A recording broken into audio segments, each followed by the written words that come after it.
السلام عليكم. النهارده في اوردر جالي من تيمو، ده مش شين. هنفتحه مع بعض واقول لكم. هحاول احط لكم الاسعار، بس هي الاسعار للاسف الاسعار باليورو، مش بالمصري. هما بيجوا جم على الصين.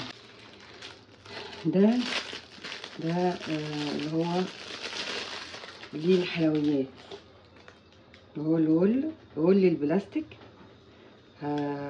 هوريكم الصوره بتاعته كده، هحطها لكم على الشاشه عشان تفهموا ده ايه. حلو ده جدا. طبعا في احجام، في ده تقريبا ده اللي انا كنت طالباه، الحجم الصغير مش العريض قوي.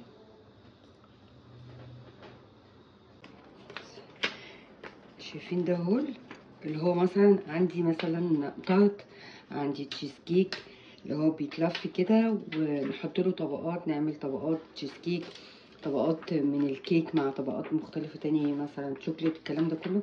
هو ده بتاع الحلويات. ده تقريبا العرض بتاعه مش عالي قوي. في طبعا اعلى، في اكبر من ده. دي حاجة جبتها للعربية، حلوة جدا هي، بس انا جايبة واحدة مش جايبة اتنين.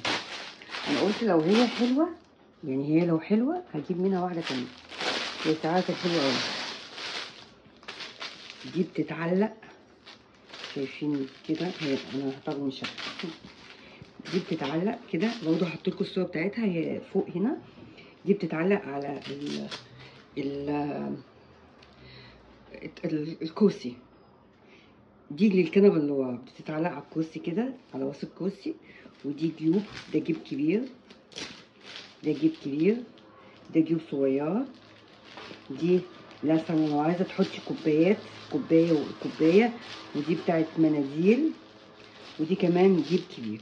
ودي طبعا بتتشبك من تحت طبعا عشان تبقى ثابته ما تتحركش. هي ما شاء الله حجمها حلو ازاي، يعني هي قد الظهر تقريبا، اصغر منها حاجه بسيطه. حلوه قوي، وخامتها الماتيريال بتاعتها حلوه قوي، مش يعني حلوه، مش اي كلام يعني. افتح الكيس التاني وبعدين ارجع لكم تاني. بس طلعت له حاجه عشان ايه، ماخدش وقت. اولا انا عاوزه اقول لكم بس انا ايه ليه طلبت من تيمو تاني. انا ما كنتش خلاص ناويه اطلب تاني دلوقتي خالص، بس لقيت هو عامل لي حاجتين هديه ليا. لو اشتريت حاجه في حدود 45-50 يورو، فليكي هديتين. تختاري من اي هديه انت عايزاهم. هو بيديكي كده بعض الحاجات، منتجات اللي انت تختاري منهم. فانا اخترت هديتين صح، كانوا عاجبيني قبل كده، بس حسيت انهم غاليين ما خدتهمش. بس اخترتهم في الحاجات دي. هوريكم الحاجه اللي انا خدتها، ووريكم الهديتين اللي انا طلبتهم.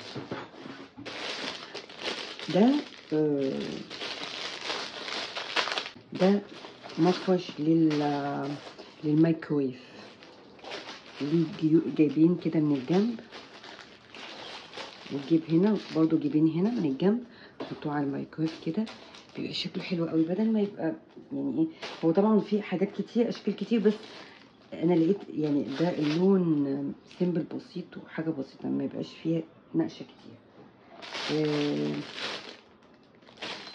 دولت منظمات حلوه قوي، وكان سعرها حلو جدا. دولت منظمات الحاجات الداخليه حلوه قوي. في حاجات تقريبا دولت حجمين، ده حجمين قد صغيرين. وده مثلا للفانيلات، الباديهات اكبر، حلوين قوي. برضه هحط لكم الصوره بتاعتها فوق عندكم. دولت برضه انا جايبه دولت بتوع الحاجات اللي هي بنغلف بيها الميكرويف. مثلا انت مسافه في مكان عاوزه تغلفي بيها حاجات ميكرويف، المراوح.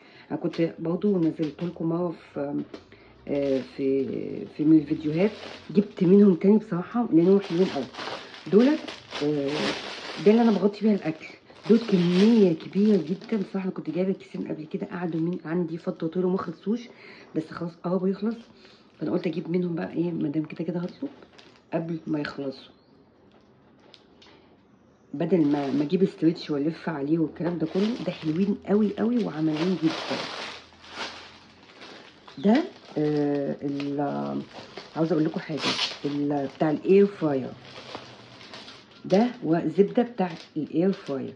شايفين عاملين ازاي، مخرمينه ازاي. ده الاصح الاحسن للاير فراير. ليه؟ لان اصلا هو الاير فراير الحله بتاعتها مخرمه، الهدف منها انها توزع لي الحراره في الحاجه كلها، بحيث ان هي يبقى كلها تاخد سوا واحد واحمرار واحد.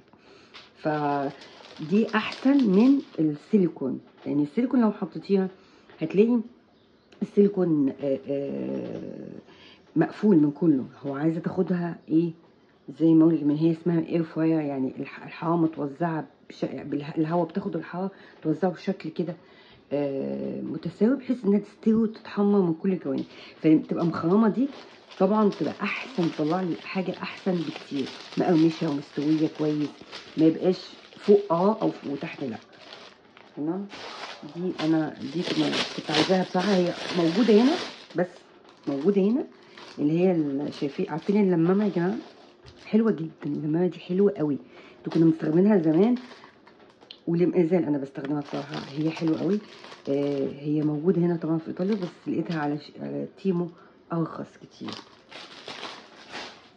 مش عارفه ده ايه، ده ايه ده. دي ساعه، دي ساعه في الحيطه يا جماعه، بتحط اللي هي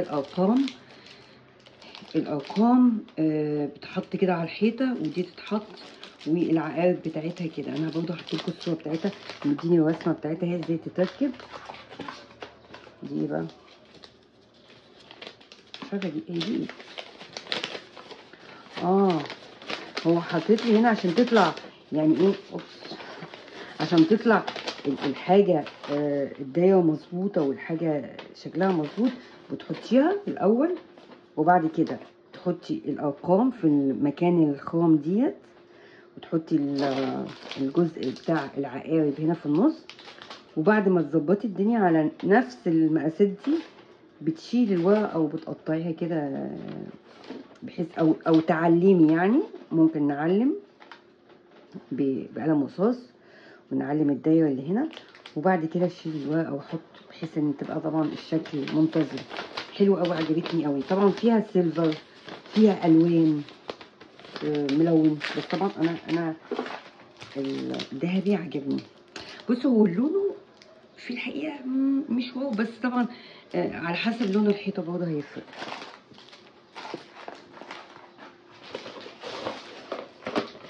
دي احنا كلنا عارفينها وشفناها كتير جدا، وفي صفحات بتبيعها. ده باسكت الزباله اللي هو بيتعلق في المطبخ وبيتفتح كده.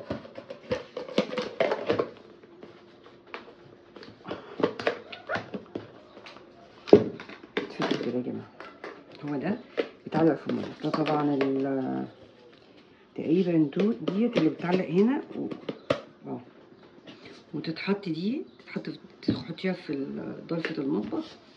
هما تقريبا حاطين منها 2 ولا دي ايه، مش عارفه دي ايه. دي ستيكر ممكن تتحط عليها، انا مش حاطاها، بس انا مش عارفه دي بتاعت ايه بصراحه، هبقى اشوفها بقى برضه. مش عارفه دي بتاعت دي كده مثلا، مش عارفه. طبعا هتخلصي المطبخ بتاعك وتخلصي كل الاكل بتاعك، هتاخديها تغسليها تتصفى، وبعد كده تتعلق وتتقفل كده، ما بتاخدش حيز. في واحده كنت حاجه جايباها بس مش شبه دي، يعني حاجه كانت في الاول ظاهره كده بس كده. دي كمان انا جبت بقى بيجامه. دي ايه بقى، عارفه دي ايه؟ بصوا يعني انا ما كنتش متخيله ان هي كل ده بس ماشي. دي يا جماعه لما بنيجي نعمل جبنه، لما نيجي اللبن بتاعنا باظ او احنا عايزين نعمل جبنه فبنبوظ اللبن ده، يعني نحط عليه الموضوع اللي احنا بنعمله الجبن، فبتحتاجي حاجه فيها شاش او بتاع. دي بس دي طلعت كبيره قوي، انا ما كنتش متخيله انها تطلع كبيره كده. بس انا ممكن اعمل لها حاجه، اقصها قصها 2 مثلا واستخدمها، تنفعني. حلوه دي، حلوه خامتها، حلوه قوي. ايه تاني؟ افتح ده. دي بيجامه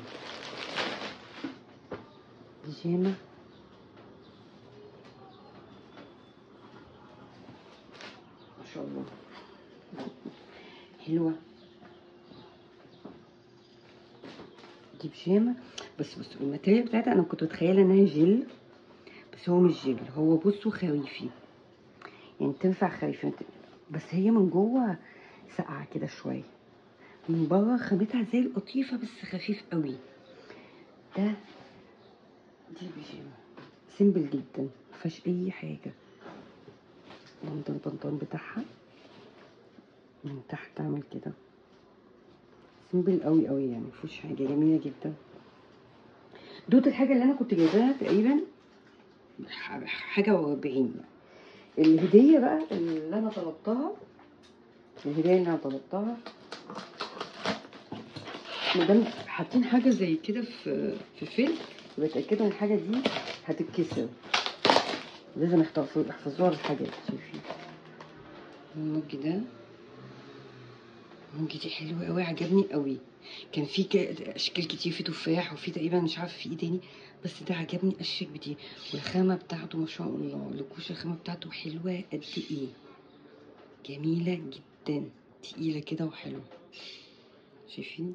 ده كان سعره كان غالي بصراحه، بس طبعا هديه فري. كل حاجه التانيه افتحها واجيلكم. انا فتحتها عشان ايه؟ ننجز في الوقت. دي